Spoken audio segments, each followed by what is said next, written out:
Welcome to the Along the Gravel Road podcast, a You Aren't Alone project initiative. I'm your host, Chelsea Barona. Today's guest is Mike Weary. Mike is a lifelong self-taught artist from New Orleans. He is the current artist in residence and artist liaison for the Arts Council of Baton Rouge. He's an active community organizer leading various projects throughout the greater Baton Rouge area, serving as the executive producer of The Corner, an artist collective that gathers once a month, as well as the project lead for Arts for Everybody, a citywide project measuring the arts and positive health outcomes. Since 2023, Mike has served on the board of directors for the Louisiana Partnership for the Arts. His signature is that he paints his works completely upside down from start to finish. Mike is on the forefront of incorporating oil paintings with rusted iron and patina in a style dubbed Dorian Gothic. His work can be found in galleries, exhibitions, businesses, and homes nationwide, predominantly across the Gulf Coast of the United States. Listeners can expect to hear a story of how someone can work through trauma using the arts as a means for therapy, financial security, and activism. Hey, Mike. Thank you so much for being here. I'm laughing because we were talking off screen. We were having like small talk, and we kind of actually got a little sidetracked and probably could have talked for a while without hitting record.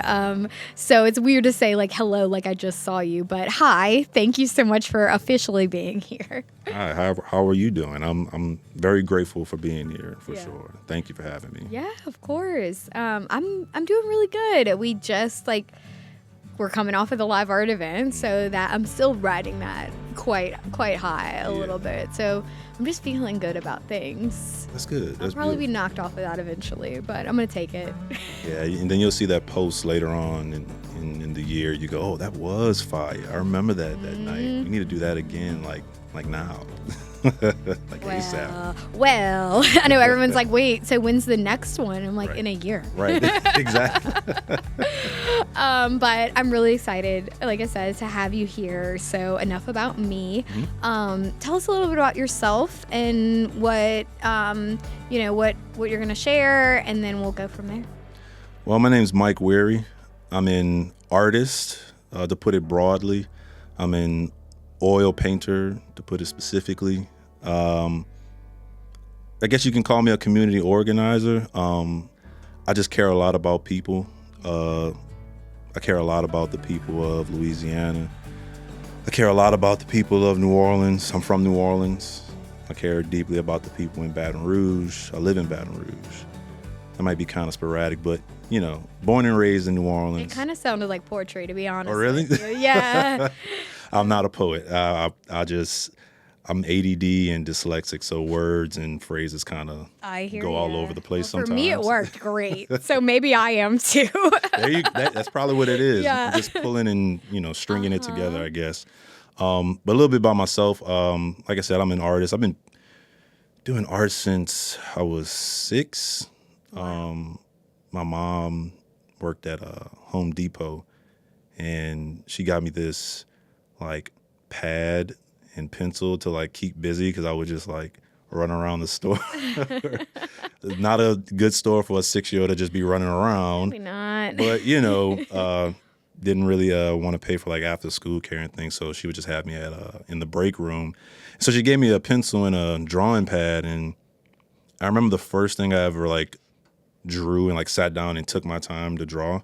It was a guy named Lee, Asian American, and I drew him his portrait sitting down waiting. He was eating a sandwich, and I just kind of put it off to the side. And then later on, people were like, "This looks exactly like him." I was like, "Oh, that's weird." I'm just drawing what I see and just kind of kept it moving from there. Wow. So it was always kind of a knack I've had. My mom was an artist. She went to NOCA in New Orleans for drawing. So I would always see her drawing things and illustrating and doodling. And she has impeccable handwriting, which I still can't touch. Well, everything you're describing, I'm like, those are things I've always wanted to be able to do and just to have this natural talent for. Yeah, and I think it was just one of those things where for me, it's just, again, seeing my mom do it all the time. Yeah. I had this curiosity for, like, anatomy. I don't know if it was just looking at the new diagrams in the books that we had growing up. I was like, oh, I'm going to just draw this.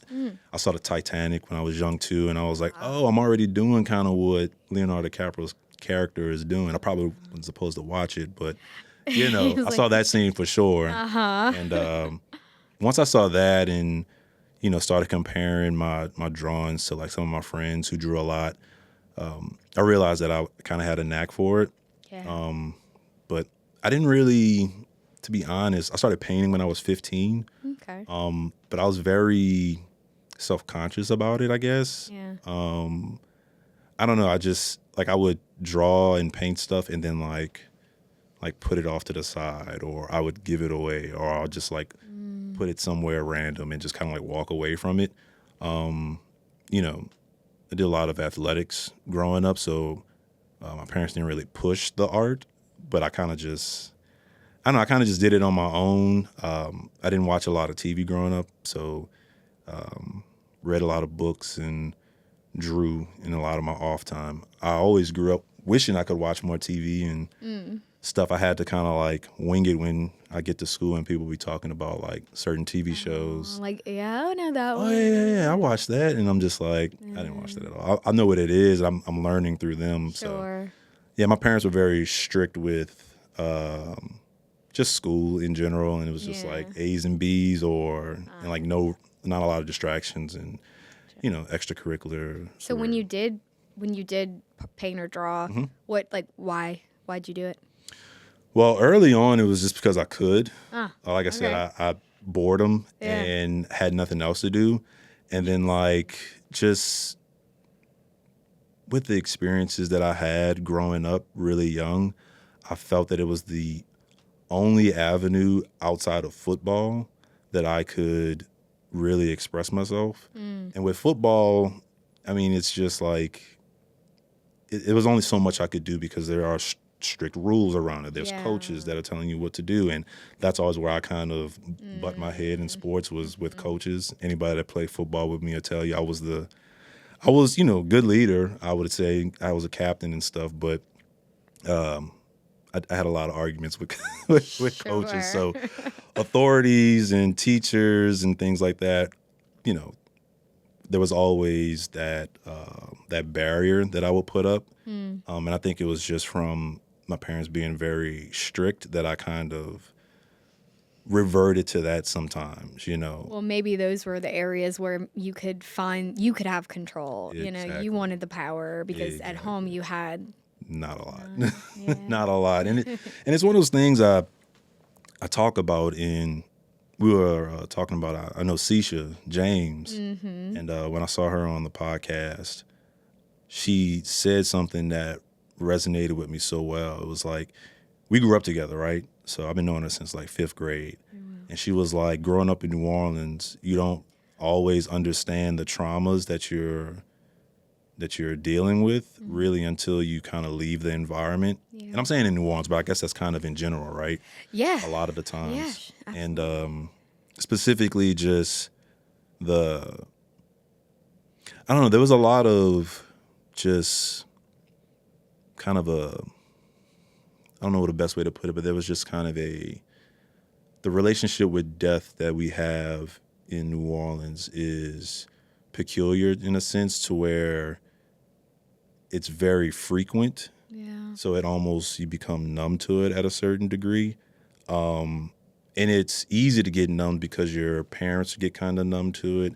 Their parents were kind of numb to it. And it's not as if, it was just like this war zone that people try to envision in their mind, or, certain folks will try to make you think, it was fine, but it's just, there were things that happened that were just a little bit too normalized. Yeah. And it really wasn't until, like, Katrina that I kind of got out of that bubble and then, like, took a step back and looked at the situation in a whole.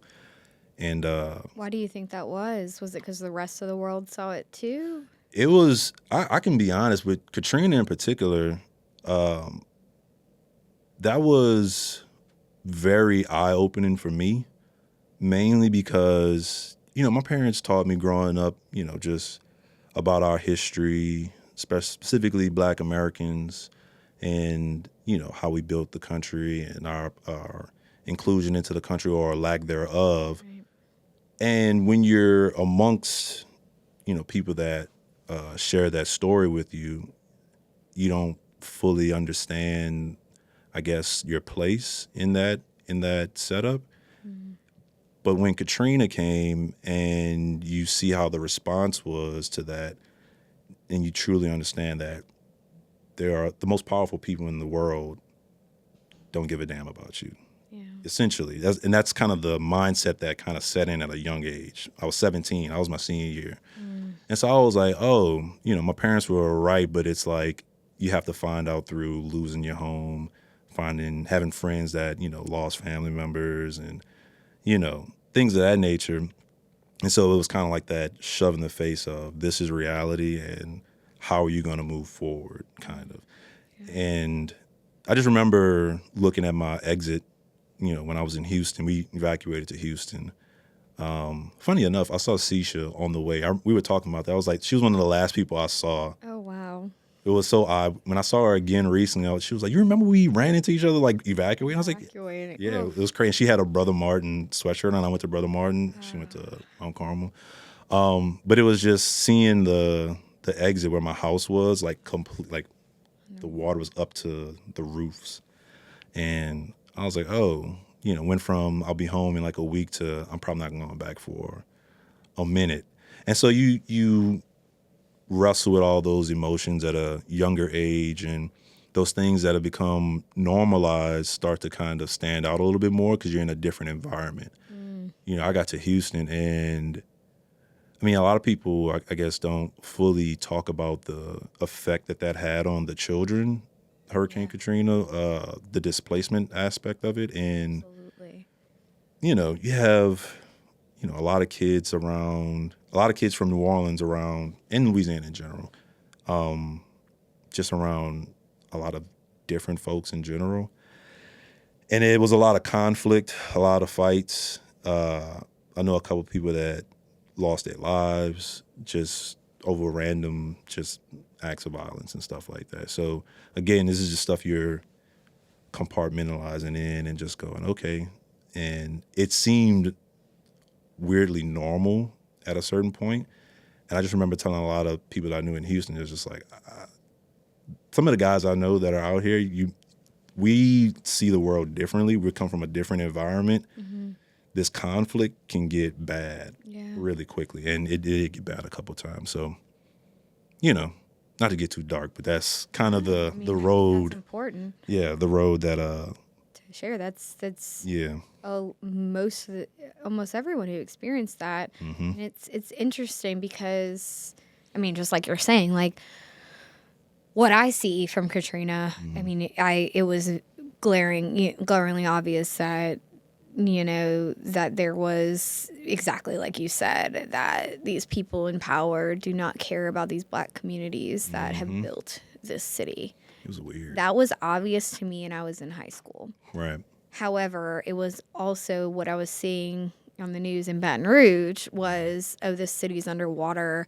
All of these, these people are getting out on their boats and they're going to rescue people, and what a great community. So it's these like battling, and then we get, and then there's students that come here. And as you were talking, I just realized I've never actually heard any more than except I was in New Orleans during Katrina and I was displaced. That's kind of where the story stops. Yeah, and so I would say this, right after, I guess the levees broke and I guess everyone started to realize this is going to be a huge thing, not really being able to go home. I think you just literally couldn't go in the city for like a couple months or something like that. Yeah. One of the first things they did when we got to Houston in particular was they took a lot of the New Orleans kids and put us into like therapy sessions. Oh. That was really my first therapy. It was like group therapy. And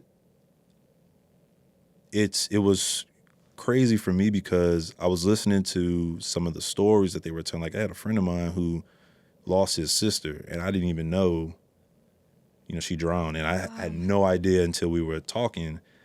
And so I'm listening to these stories. And, we got our own stories going on as far as my family and, folks that we were looking for.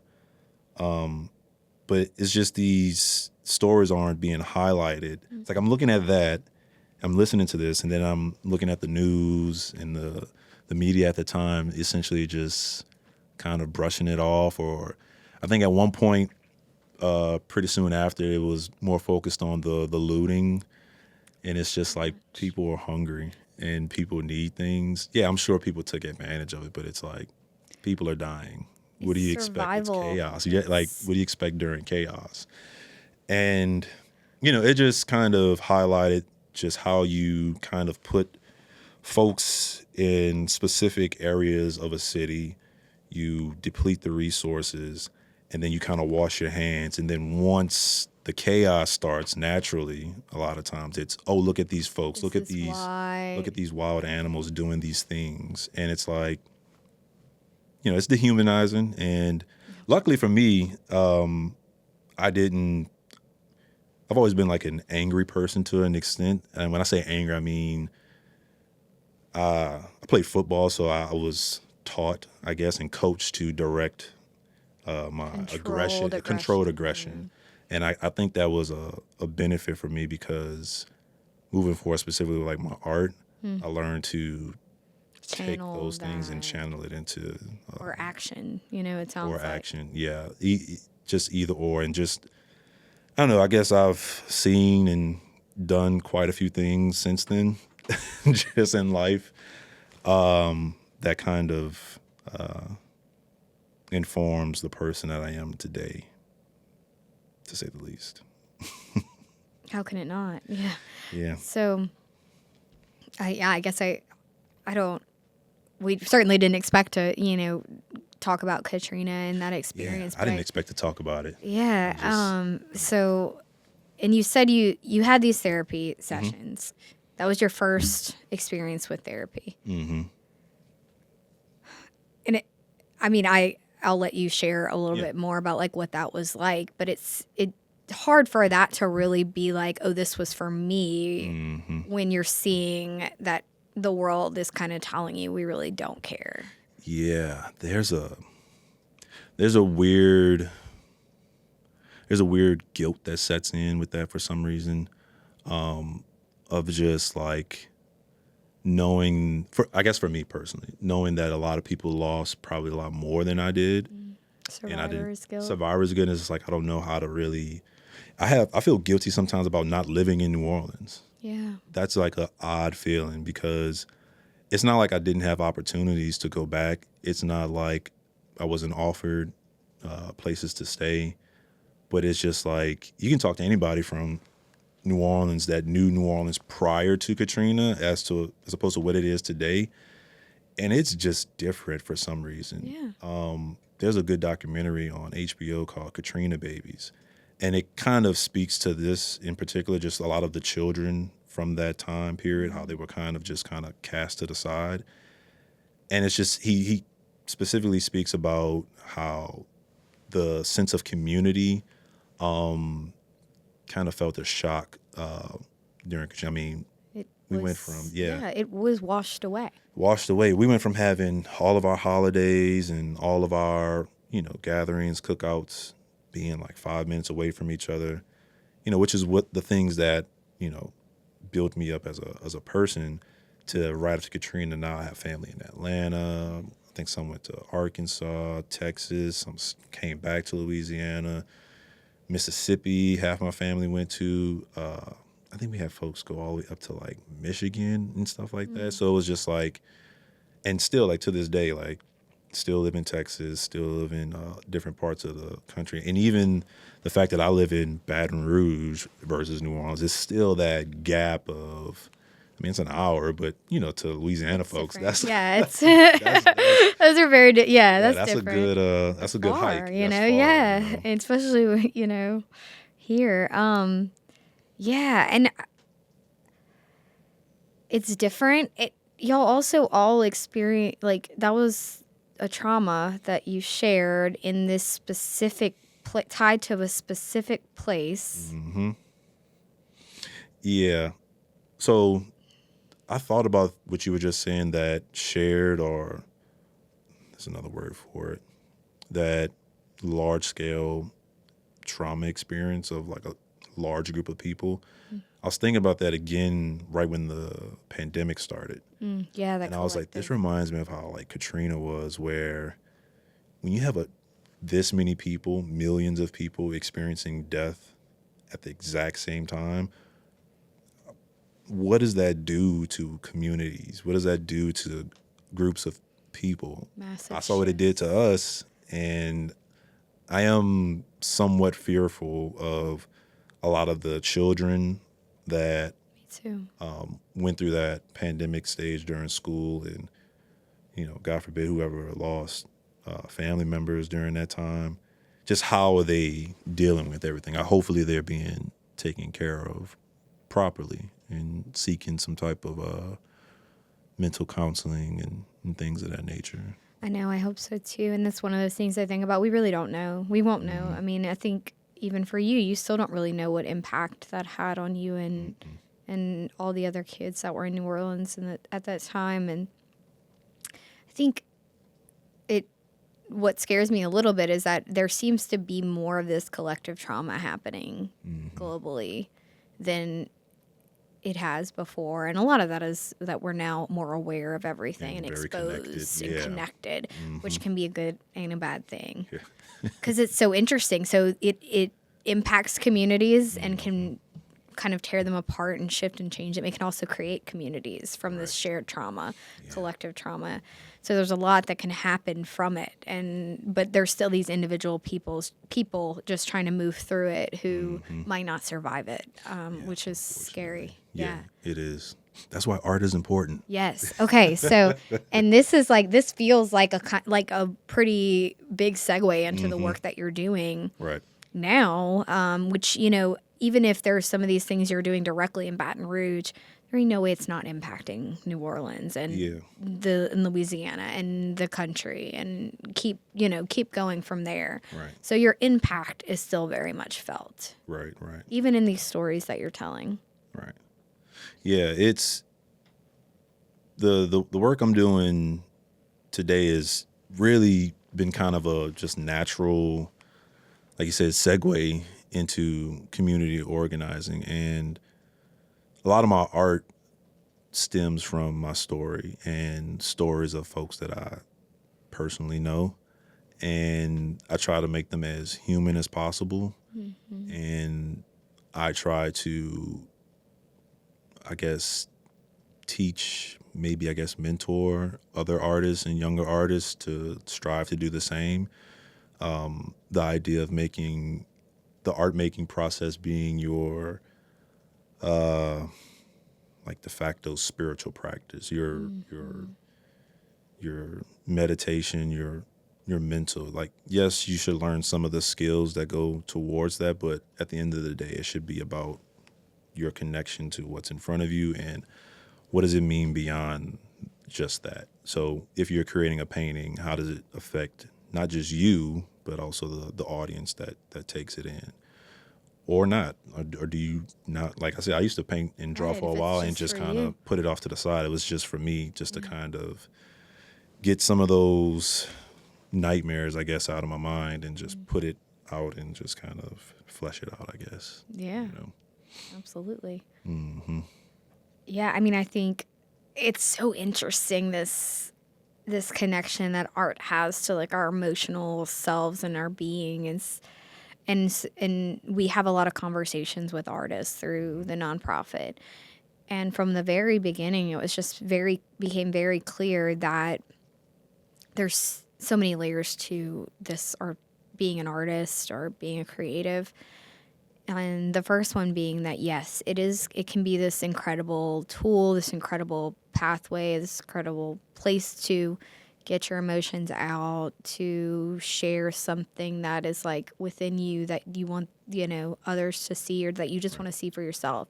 The other piece of it was like, there were so many artists who I was having conversations with, and myself included, feeling like it was this darkness that drove this creativity in me. And what if I didn't have that, and if I finally let that go, would I still be able to create? Like, was it feeding into what I was able to put out? I mean, I always say we live in Louisiana. There's always some darkness you can find around here. Absolutely. What I had to learn, though, was that I didn't need to seek out darkness in order for my story to matter. Right. You know, that healing was just as important. Correct. Because the healing process is, the ing is the important part of that word, right? Like, it's continuing. Yes. Yeah. Like, you can somewhat say you're healed, but you're never truly healed. It's just like anything else. You just have to, like, a scar will always be there. Yeah. You know, even if you can't see it, you know that you ran into that dresser when you were 5. And even, your ankle pain from that time you broke it. That's, there's nothing physical wrong with you, but it's still... it's still there. So it's something that you should, or I implore people to acknowledge as just a part of who you are. It's not who you are. Yeah. So, like, I grew up having, like, nightmares all the time. And I just thought my art had to be nightmarish and macabre, like, which I still hold on to that part of it. But there was just, like, no, like, real, there's no real, like, and this is me critiquing myself as a younger artist. It was like macabre for macabre's sake. There was no story behind anything. There was no purpose. There was no connection outside of, again, just kind of getting it out of my head, which, again, was therapy for me. Especially now looking back to say, oh, well the process of actually just putting that from there to paper was probably pretty powerful. Oh, yeah, it was. It was powerful, and it definitely helped in the long run, for sure, of, just like anything, practice makes somewhat perfect, right? Right. So being able to do those things over and over. And it, again, I guess made me more pointed if I do use some of those macabre or darker themes in my artwork, or I should say more informed, a more informed way of using it, and not just look at this shocking thing that I'm painting. It's more so I want to draw you in and become shocked once you understand what you're looking at. It's kind of where I address. Well, you're considering that whole experience both for yourself and for those that may experience it with you. Correct. Which that does take time. In utilizing art as this tool to learn and to grow. I think for me, it was when I suffer from depression. And so in those moments where I did not know if I would even, open my eyes the next morning, I thought that was the only time that what I was putting on paper mattered. Right. And instead, that was just digging me deeper into this hole that I was already feeling very alone in. So you weren't writing outside of when you would get to those states? Yeah. You have to, I guess, I'm not saying you, but I think artists should be doing it all the time, so that when you get, I think some of the best art does come from those states, but if you wait into those states, it can be debilitating when you're done. I'm sure after you got it all out, it's just like, and you feel better, but then it's like, if you don't, flex that muscle a little bit in between those times. It's just like therapy in general, right? Exactly. Like, you don't want to wait until something traumatic happens before you seek help, which I think was one of the best things that I did when I first sought some help myself. I'll never forget, my dad I was at my parents' house, and I had just woken up. This was I was in college at the time, and this was right after college, I'm sorry.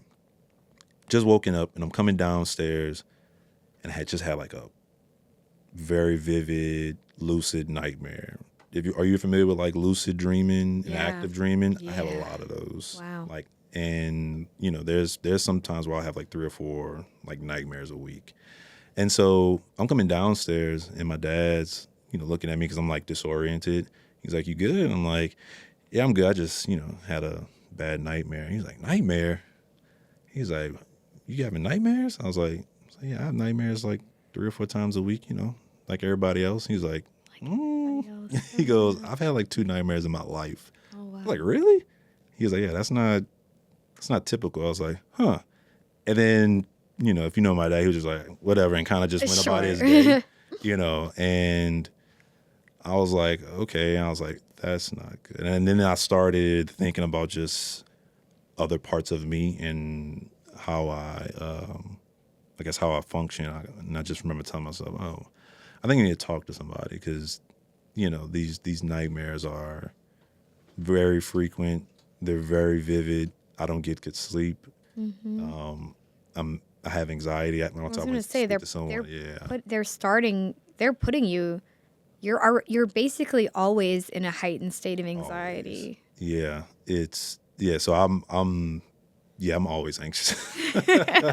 And I mean, in speaking with someone and them diagnosing me with anxiety is just, I guess I don't even know how to feel about it. I never knew how to feel about it. I was just like, yeah, that makes sense. That's about right. I don't know how to mitigate that outside of continuing to just talk to people and create my art and making sure I create spaces for other people. Yeah. And specifically, I focus on artists. I try to definitely look after Black artists in particular. I just feel like Black artists don't get the platform that they typically, I don't want to say deserve, but it's just, in general, they should be getting more, a light shown on them more. Absolutely.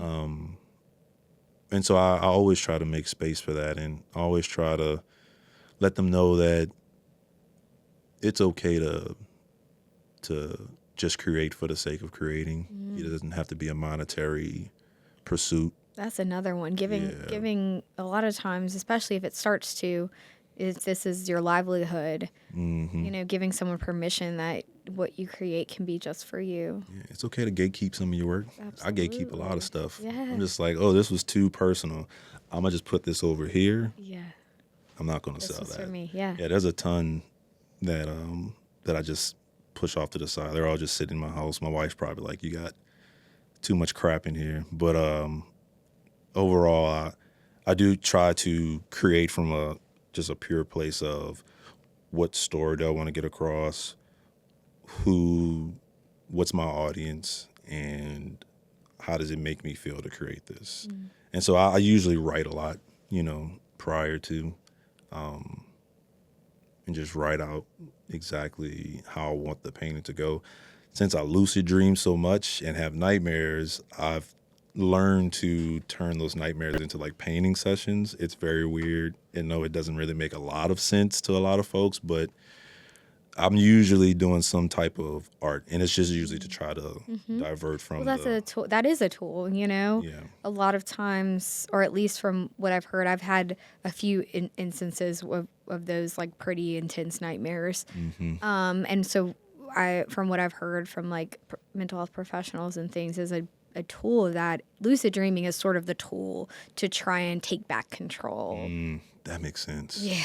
And so you're using art to do that because that is what you know. Yeah. That is how you gain control. Oh, that makes sense. Yeah, because I'm usually like, there's something like psychotic going over. I don't want to use that word, but there's something horrifying going on, and I'm just like, oh, I'm having a nightmare. Let me work on this thing and not focus on what's over here. And it's, and I know it's one of those things where I'm not sleeping probably as good as I should, but it's still better than how I used to do, and just like wake up in the middle of the night or have my wife nudging me because I'm like screaming and stuff. Yeah, there's sleep.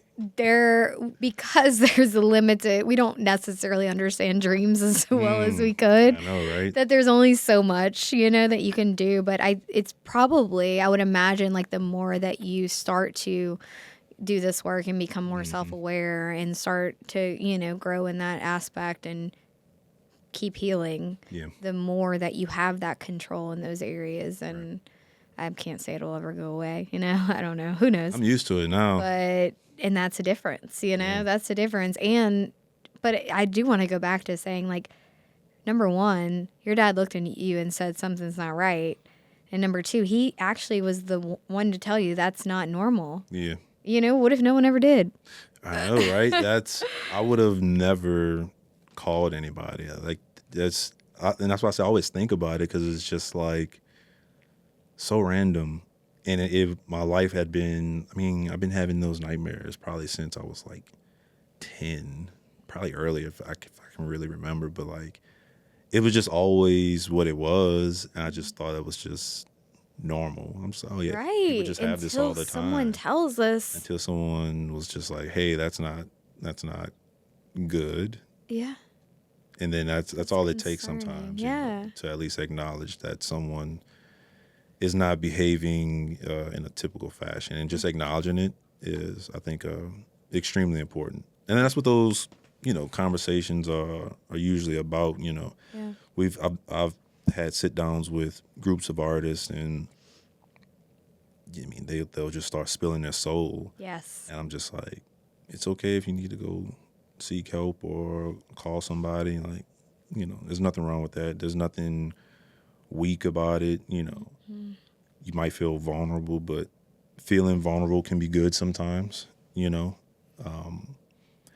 Emotionally vulnerable, it just means that you're ready to connect with someone on that level of, I feel hurt or traumatized in some way, and I need to figure out how to make myself get on this healing path. And some people just need a nudge in that direction, education and understanding why they feel the way they feel. Like what you just said about the nightmares. Like, nobody ever told me that. And I say this all the time.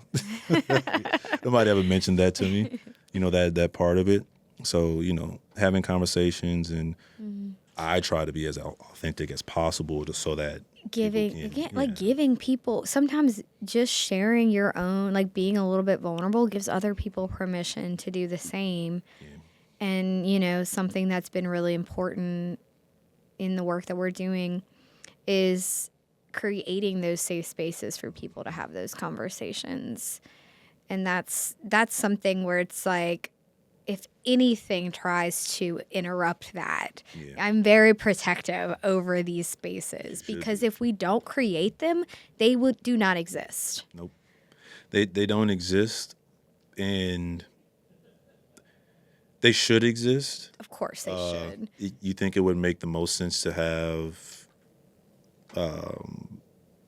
spaces that are just regulated for folks to speak to each other. We're supposed to be big on mental health. That's what everyone says these days. But we need to understand that there's really not a lot of progress that you can make if you're not really taking care of your brain. I tell my son all the time, take care of your brain. I don't mean stop running into walls and stuff like he does sometimes. Which, you should probably do that. Do that also.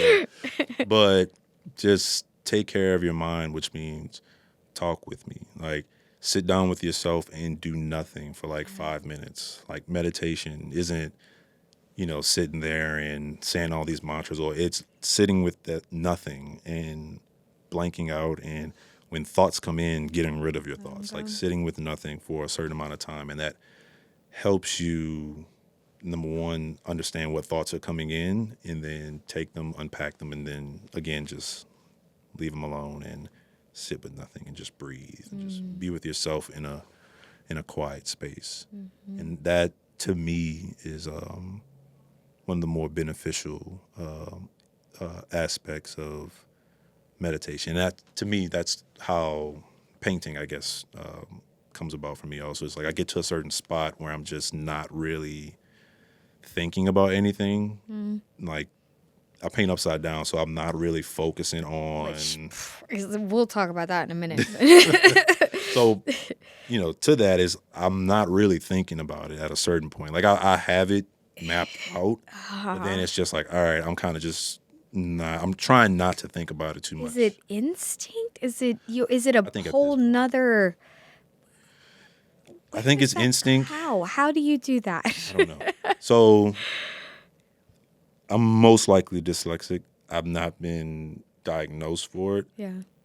The way I see stuff, I don't know. I'm trying to explain it the best way I can, but it feels better when it's not right side up. And then also, I think when you hesitate with drawing, I think hesitation in general with art, but specifically with drawing, painting, I feel like you can always tell when someone's not sure about what they're creating, and those strokes get kind of like what I call muddling, where it's just like, oh, I need to fix this, or I need to keep fixing this, and you stay in one spot and you're overdoing it. Yeah.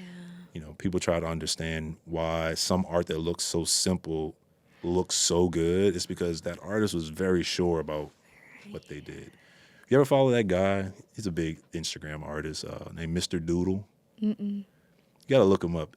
He's this guy, he just draws doodles. And it's just like a lot of basic lines and basic shapes of different characters and words and things like that.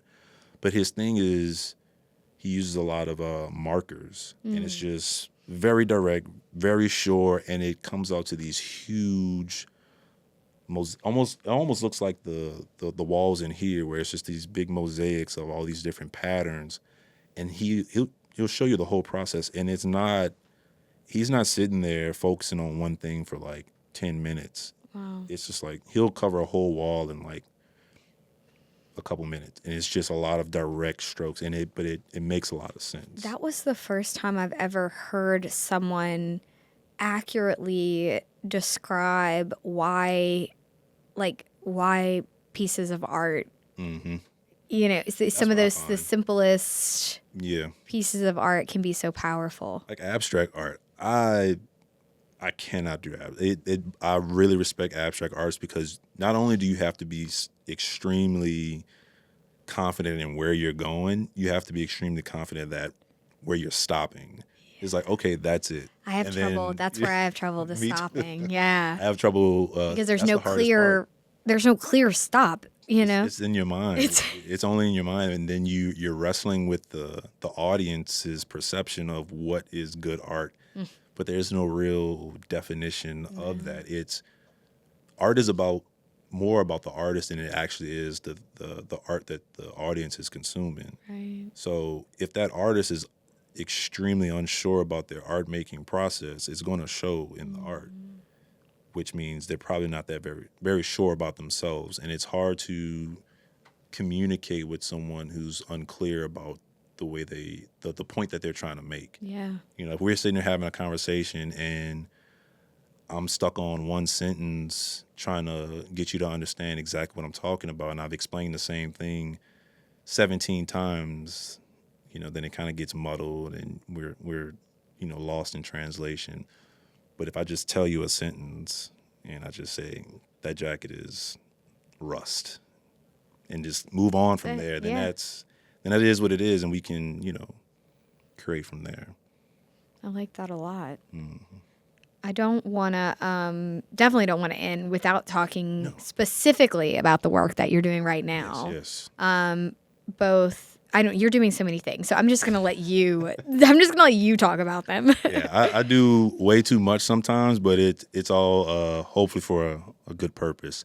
The main thing that I'm working on right now, so I'm the artist liaison, artist in residence at the Arts Council of Baton Rouge. And right now we're working on an initiative called Arts for Everybody. Yeah. It's a national program. It's 19 different cities participating. And the overall goal of the project is to prove that the arts lead to healthier people and healthier communities. And the prompt that they want all the artists in these 19 cities to follow is no place like home. So Baton Rouge, what we're doing is we split into 12 different sections of the city, and it's going to be 12 different art interventions is what I'm going to call it. Okay. And we have poetry that's going to be at the Jones Creek Library. We have the opera that's going to be at St. James Place. We have art exhibitions. We have the Baton Rouge schools, EBR school systems. They're putting on a big Southern rendition of The Wizard of Oz. We have about 60 kids that's going to be in that. And this is all going to be taking place on July 27th, all on one day. But the really cool thing about the project is, so we know as artists and also as healthcare professionals, we know what the arts does for us, Right. Beneficial, right? But it's like, how can, and a lot of the research that's been done has been like nationwide. So the idea that we came up with was, how can we like localize it to just Baton Rouge? And how can we like see on one day how doing the most amount of art in one day and having everybody participate as much as possible in the arts, how can that, what are the health outcomes from that, right? So Yeah. we've partnered with all the local hospitals, Baton Rouge General, Ochsner, Fran U, which is a nursing school, some of the Alzheimer's Association. We've partnered with pretty much anybody that deals with health. EBR prison, we're doing something with the prison also, the female inmates, to make sure that something's going on there also. And we're partnering with them. And what we're going to be doing is, so we have a production company coming in from New York called the Harlem Nine, and they're putting on a 48-hour play that night. So they're going to find 4 directors, they're going to find 4 playwrights and 18 actors in Baton Rouge, and they're going to put on a play from start to finish. Wow. In 2 days. Scripts, all that's going to start day 1. So day 2 at 7 o'clock, this is a culminating event at the Manship Theater. It's going to be a big production from them. So what we're doing as far as the health aspect is, before you go to, let's say, the 48 hours in Baton Rouge production, we're going to have healthcare professionals out front doing blood pressure readings and giving surveys to get general health readings of the folks that are participating in the art and also experiencing the art, creating the art. Yeah. And then after each intervention, we're going to do the same thing again to see the differences. We're doing it at all 14 different spots Wow. across the city.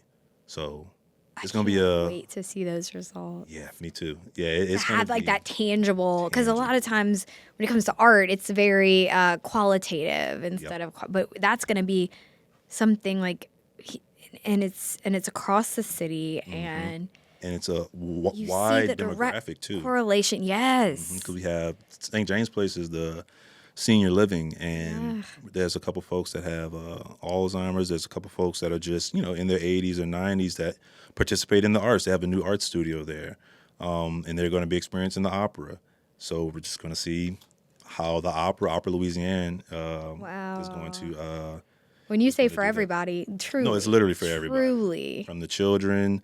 And I mean, we want to get the unhoused population involved as much as possible. We want to get every single person in Baton Rouge to be creating art, just so we can have, again, that tangible data of how arts, no matter, and we want to have the arts that are happening to be as wide range as possible. Yeah. We have the Homas Nation, the native tribe, doing basket weaving in Zachary. Oh, wow. That's one thing I wish I could just stay at the whole day, Right. but I'm gonna be all over the place. But course. yeah, I'm probably gonna start there first. We have a sound bath by Kiana Lionel, which is like a spiritual meditation using the voice, and she has like all these different chants that she uses. So that's gonna like start the day off. Wow. So yeah, it's gonna be a is full day full of art. We wanted it to be, and it's again touching all 12 districts of the city. So we wanted it to be as wide ranging as possible. That way, no matter where you are living, you can at least go to one event. Accessible. Yeah. Hopefully more than one. Yeah. But we want it to be as accessible as possible. And this is a community event, so there's no paywall in front of it. Wow. We did grant out $12,000 to the artists. So the artists, Oh, that's awesome. yeah, this is actually being funded by the mayor's office through Okay. her Braille grant, which is the Baton Rouge Advancement of Health Literacy. So it's a health grant, Yeah. but we're using the And arts. art is that. Yeah. That's So we had to exciting. get creative with how this, so it's like, all right, this is health grant. Let's show them exactly how the arts is. Or in the future, we can use this data hopefully to bring more funding to the arts, bring more funding to our health sector, either or. But Or the way they work together. exactly, and it's like we know, and Baton Rouge General's already working on this research locally. Ochsner's already working on this. Fran U has an entire nursing department specifically doing research on how the arts affect health. So it's already being done. Artists are already hungry to, like we were talking before we got on, like there's like this artistic awakening that Baton Rouge is kind of going through. And I think, New Orleans has an artistic identity. It does. Lafayette has an artistic identity. Baton Rouge is, I think, still working on it. It's there.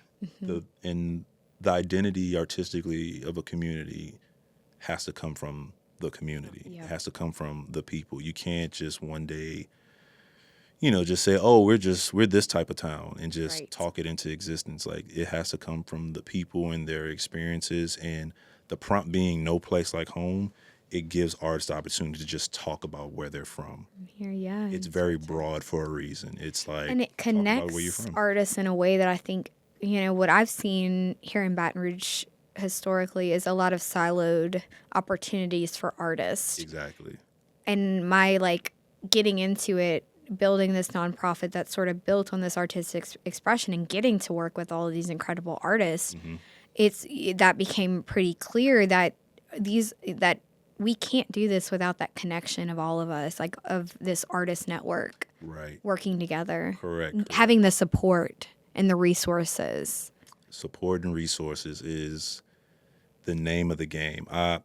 So before I was an artist in residence at the Arts Council, I was just working for myself. I do weddings, painting on my own, and I didn't understand the resources that were in the city until I became a resident. And I kind of sat in the building. And I was just like, oh, there's a lot of resources here that I assume, and in time, I realized that a lot of artists don't know about. No. And so just having those conversations with them over there, I was like, hey, I can go tell people about this, by the way. Like, if y'all want to bring me on as like a staff member, that'll be cool. But it's one of those things where I've always done it. Anytime I know about any opportunity or resource, I try to tell as many people as possible, because I was that artist coming up where I would ask questions and other artists would be like, oh, I don't know. Or they'll talk to me as if I'm stupid or something. I know my son said that's a bad word, but they'll talk to me as if I'm unintelligent. Right. And I think I have like a bit of an insecurity with intelligence sometimes, where it's like, don't do that. So my focused anger is when people, when I find out about something, I was like, okay, cool. I'm telling everybody. Yes. I'm trying to put everybody on. Yeah, that's what we're trying to do too. Exactly. And it's been I love it. seeing all the artists connect with somebody else. Or, I think there were several artists that connected with you at the event, saying, I'm so glad that I ran into this person. I had no idea these things were available. Exactly. That just keeps happening, and it's like, and of course in the back of my head is like, this shouldn't still be the case. However, it's always going to be. So how do we uplift these programs? Then how do we maybe challenge the structures that are currently in place that make these so hard to, reach or, know about in general? How do we challenge that? Because there's still layers there that aren't conducive to this community. I have my theories about challenging the powers that be with art. I think art is one of the most powerful tools that you can use to make change. Yeah. I don't think people fully understand how powerful it is. They passed something recently to where you basically can't protest in Louisiana.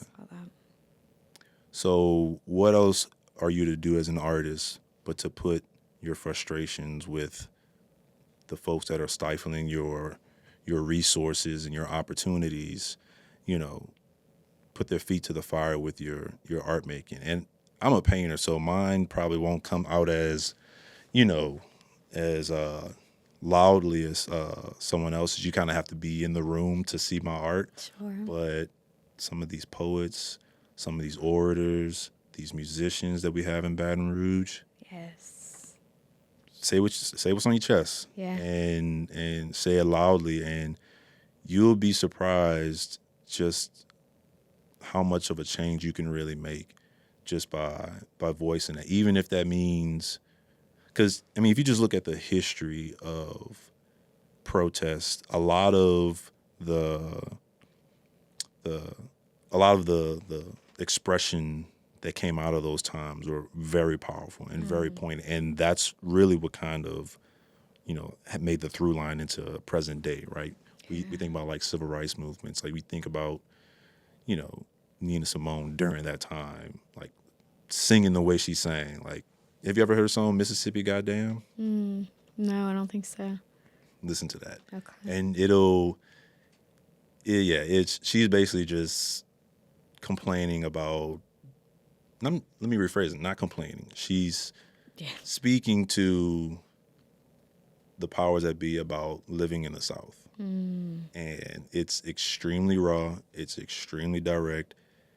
Unfortunately, it still has. I was about to say probably still really relevant. It's very even more relevant. Yeah, it's relevant today, but it's just one of those songs where I can't explain. You just have to listen to it. And I always urge people. We have Spotify. You can just go pick out a decade and just listen. Find out about different historical events that you're interested in that may speak to you in one way or that you can learn from, and go find out about the art during that time. If you're a dancer, find out who was dancing during that time and understand them. If you're a painter, find out who was painting during that time and what were they painting about. And you'll see that through line. It's always art, even if it's just speaking, like James Baldwin. Like, that's art, the way he spoke. It was storytelling and free speech in a way that was very not free in the sense of all over the place. It was free in the sense of, I'm gonna say what's on my mind, and I know people are gonna listen eventually. I just have to keep speaking the truth. You just got to keep doing it. Yeah. I think it's extremely powerful and very important for artists to say what they mean through their art. As it doesn't have to be so on the nose. I think there's a difference between on the nose and being direct. Like, I think my paintings are very direct. Sure. Maybe not when you view them, because they're not on the nose, as far as like, if I have a painting that's about lynching specifically, right? And when you see it, that may not jump out at you. If I explain that to you as you're looking to it, you go, will make oh, perfect sense. now I understand, because the elements are there. I see. So it's very direct, Yeah. but it's not the literal depiction of it. Right. Which, again, like I said earlier, you have to draw the audience in to be interested, and then the lesson in what you want to express to them is in the conversation that they have while they're standing there. 'Cause I only have, as a painter, I have like 17 seconds is what I kind of count. Right. Of like people that actually sit there and get engaged. On average, it's like 10 seconds where people go, Especially oh, okay. now, yeah. Or sometimes 0. People just walk Yeah, it was past, like walk past a piece of art. So it's like I got like 17 seconds to keep you there and wondering what you're looking at. And then hopefully you can get it without me standing there. Hopefully you can get it without having to look at anything else. But, the pieces are all there. And so I have 17 seconds to get you engaged and come away like, oh, okay. Yeah. And hopefully spark something. Man, I think, what I'm hearing is there's a lot of power in art, and that's incredible. I also got some anxiety when you were talking about that, and I think it's because now I feel some kind of responsibility that having this ability to create now gives me like, what will I do with that? Because it's like necessary at this point based on where we are. I think that's what gets me the most anxious these days is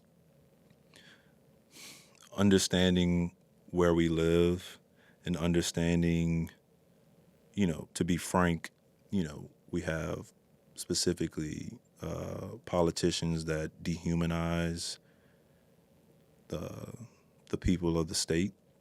And I get anxious because I know how powerful art can be, but I also know how powerful just officials can be with just stifling. That's the other thing I was gonna say. As That soon as you gets- said that, I was like, I want to there's like it's such a, because that's danger. It can be dangerous. It can be, but look, it's one of those things where I explain it to my wife like this, because that's her first knee jerk, is because I'll paint some stuff and I'll definitely say some stuff to certain folks, and she's like, that can be dangerous talking like that. But that, when you stop and you pause and you stop creating your art, that's how those folks win. Yeah. They want you to stop. They don't want you to say anything. They want you to be fine with just how oppressive certain things are. They want you to be okay that we have like bottom in everything in Louisiana, as far as, education, and, the prison system is just ridiculous. Yeah. And they want you to be fine with that and just be like, okay, that's just the way it is. There's nothing we can do. Let's just go on about our day. It's like, I'm gonna go on about my day, but I'm gonna be loud about it, and I'm gonna create about it, and I'm not going to. The moment that we all just are okay with the way things are, then we're setting ourselves back. Absolutely. More. And I tell my wife all the time, as Black folk, we're always, getting the short end of the stick. So and we're always loud about it, and we're always putting feet to the fire. So it makes no sense in stopping now and being quiet about it now. Yeah. And the more that the Black folk in this state and in this country are given more humanity and more rights, the better it is for everybody. Absolutely. Because it's a humanitarian crisis in general, specifically in Louisiana. But Yeah. I mean, what I will say is, like, I'm like, oh, there's like fear to say certain things, or like responsibility here, but I'm not. Let's be honest. I can say these things, and probably nothing will happen to me. I'll be just fine. What we need as like this community is community, because you're one voice. And obviously you have a very strong voice, and you have this controlled aggression that you can use in incredibly impactful ways. right. And you're willing to take the risk. Mm-hmm. So how do we get more people to do that? We provide that the safety net, to where maybe we take away some of that risk. We give voice to power to voice. You give voice to the people, and have the people speak truth to power. That's it. Thank you. That's what I could think about it. Thank you. Definitely. I agree with that, because I'm not gonna act like everybody should be as loud as me, but it's if I'm not loud, then other people can't hear what I'm saying. Yeah. Other people won't understand. Some people, again, like we said, some people don't understand the traumas that they're going through until they're removed from it. Right. So it's like, if I can tell you, hey, your life could be 10 times better if this wasn't going on in your city, in your state. Hey, we want to do this art project on July 27, where we're trying to keep a sense of community in Baton Rouge, but don't forget that the city's going to be split in half with the new city of St. George in like a year. So like, be aware of what's going on in your vicinity. I mean, I went to college for fashion merchandising, and I was a fashion major. But one of the reasons, and I don't want to put blame because I hate doing that, but one of the reasons that I didn't graduate was they cut my major when Bobby Jindal was in office. So it was just like, I had to make like these tough decisions of like I was working like 5 jobs, and it's just like, that was just a lot of funding was cut from the education. A lot of funding was cut from the arts.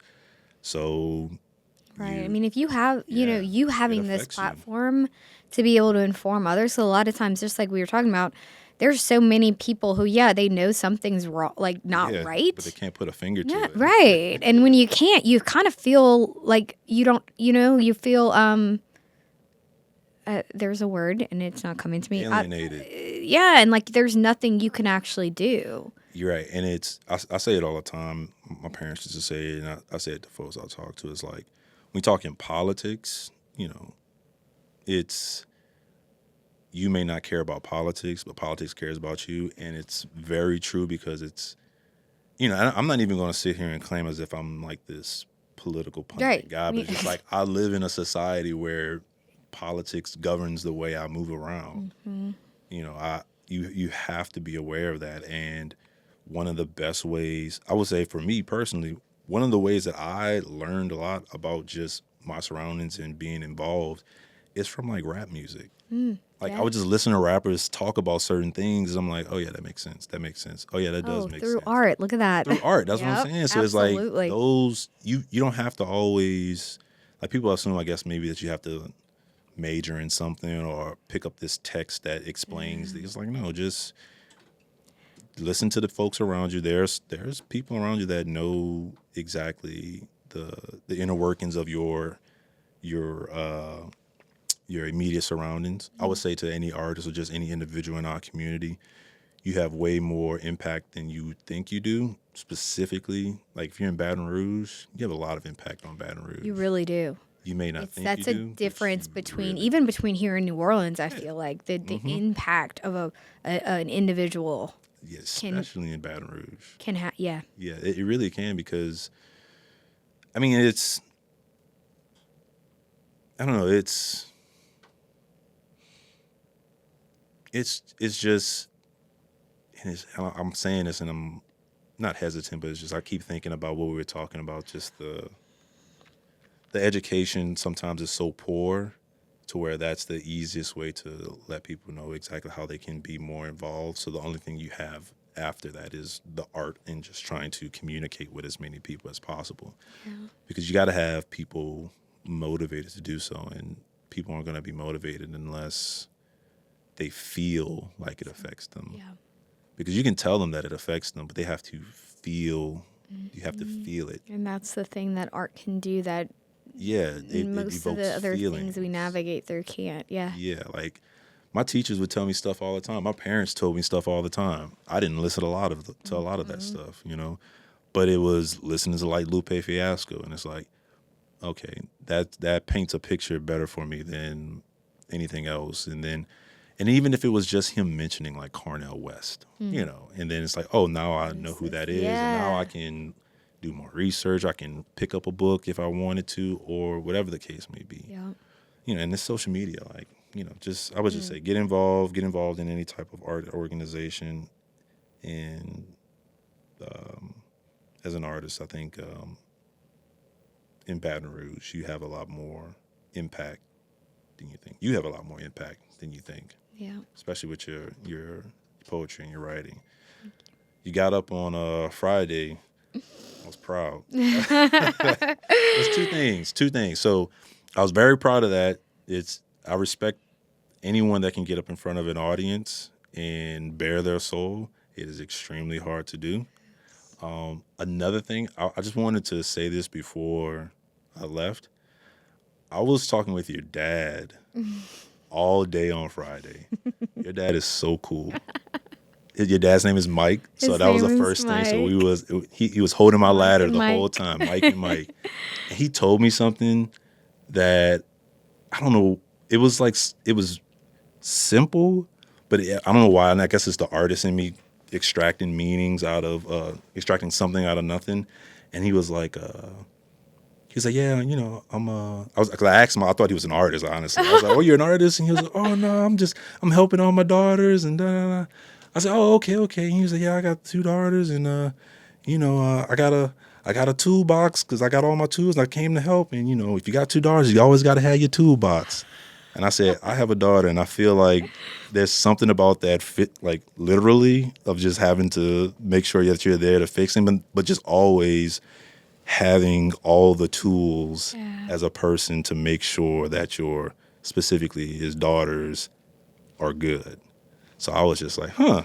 And that has been just stuck in my head ever since I talked I to him. love that. I can't wait to share this with him. Oh, yeah. Because it's not even that he always has the toolkit and he's always around. It's also that just in case, on the off chance that he isn't, or won't be one day, he's also got us our own toolkit. And he keeps making sure we have them. He asks every time. I haven't used. He got me one of those like air pump things, like the ones. Oh, the automatic ones for the tire? But like the good ones. Like you keep a battery charge and that thing airs up your tires for you. And I mentioned something one day and I was like, yeah, I'm going to be by your house. Can I use your air pump? And he was like, you have one. Have you never used it? It's so cool. So then he takes his out when I'm at his house. He shows me how to use it. And he's like, this is at your house. You have it just in case. But always come here if you need it. I'm like, yeah, that's something that I kind of take for granted, honestly. But you saying that's so special. And it's, I don't know, Thank you for sharing. He's very nice. I talked to him again when I got there, and he was, I didn't think you were going to come tonight. I was like, no, I'm here, and I'm glad you with did. him for a while. Yeah. Very nice, very good. He made sure he made sure I didn't fall off that ladder. He was on top of that. That was like a 20-foot ladder. I'm kind of scared of heights, so I was just like, you got me, Mike? He's like, I got you, Mike. I was like, all right. It tipped like a little bit one time. I was like, whoa. He was like, I got it. Well, listen, the guy who first let us use the ladder said, well, I fell off this thing a couple of times. That is not sturdy. At Gallery 14. Yeah, he told me the same thing. He told me the same thing, and I was like, I'll be careful. I had two people. Listen, look, another metaphor here, but that's exactly, like, we can only climb to these heights and get this stuff done when somebody's holding the ladder. That's the poet in you right there. That's poetry.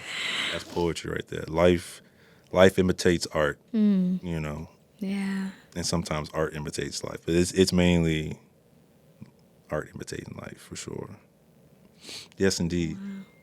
I love that. Okay. Well, I have no idea how long we've been talking. Me either. But I've enjoyed it. Not too long. What do we got? I think it's been an hour. Been an hour? Okay. I feel that feels like a good wrap up point. Yeah. Let's give a few more details though about how to find out more about Arts for Everybody, where to get information, how to, find you and your art. Yeah, you can follow me on Instagram. It's probably the best place to keep up with everything that I'm doing. That's at Mike Weary Art on Instagram. You can also follow the Arts Council.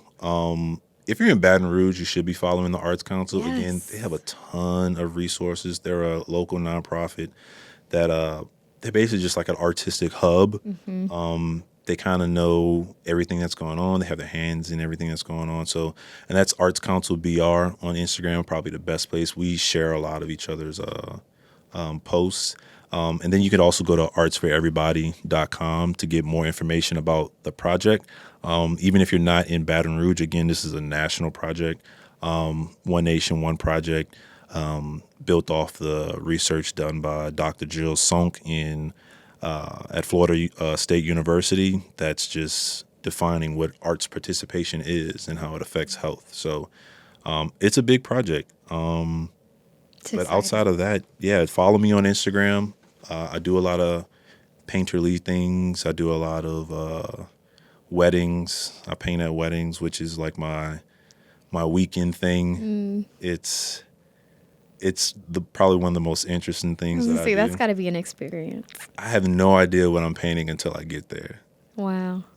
Talk to a painter and just it's like freestyling. You're a poet. Imagine freestyle. Right. I've done some improv, so that's it's improv to wow. It's like at a certain point you kind of know because it's a wedding, right? And I've met them before, but you don't know what a bride looks like on her day. Yeah. Nobody knows. You're not supposed to know. Right. You don't know what the decoration's going to look like until you get there. So it's just like you just got to not hesitate and just go for it. Yep. So that's interesting. So if you're interested in seeing me paint these beautiful brides, and also the grooms. I never leave out the grooms. Of course. Or the other bride or the other Or groom. the other bride or the other groom. The two folks joining for sure. Yeah, and I don't know, it's such a weird thing because I tell myself all the time, oh man, I'm so tired. I don't want to do any more weddings. And then I get to a wedding and I meet people and I'm just like, this is the best. Yeah. Because it's always like my wedding was like the best day of my life. So you're at You can feel that people's energy. best days of their life. Yeah. Over and that's over beautiful. and over. When people work weddings, I'm always like, you're committing to like your weekends kind of being for someone else's like big day. Oh yeah. But that's pretty special. It is. And it's nice, yeah. Yeah, Yeah. it's pretty special. It Yeah, is. I can't complain about it. But yeah, at Mike Weary Art is the best place to find me. Check me out. Yeah, we'll have all that in the show notes and everything, and on YouTube we'll post this video for folks to check out. Okay, so to wrap us up, one thing. No one ever says one thing. But one thing that if somebody was like, "Oh, I can only listen to the last 2 minutes of this," what should they take away from this?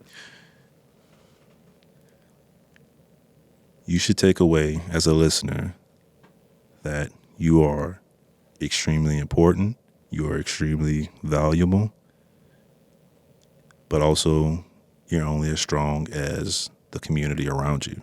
So your value is in large part contributing to that community and vice versa. So always know your worth.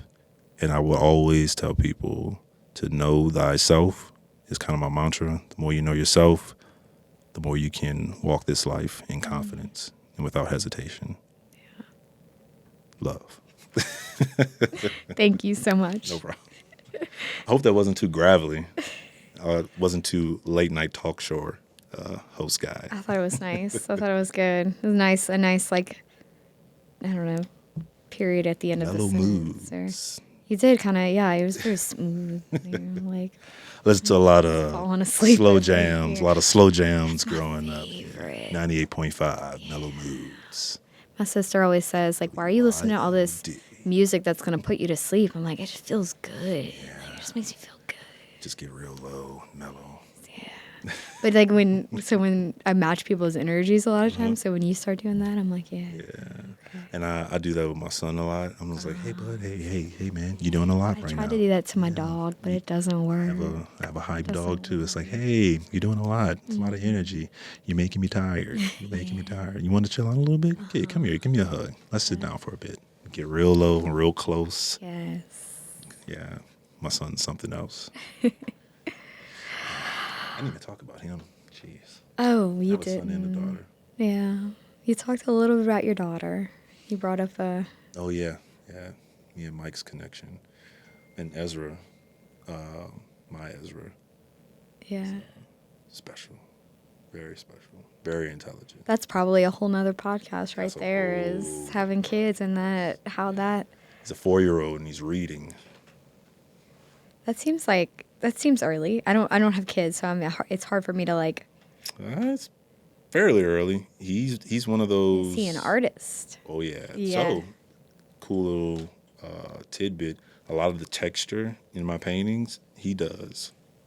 So I just let him kind of do whatever, and I just come back on top and paint. Sometimes I like what he does, and I kind of leave a lot of that to it.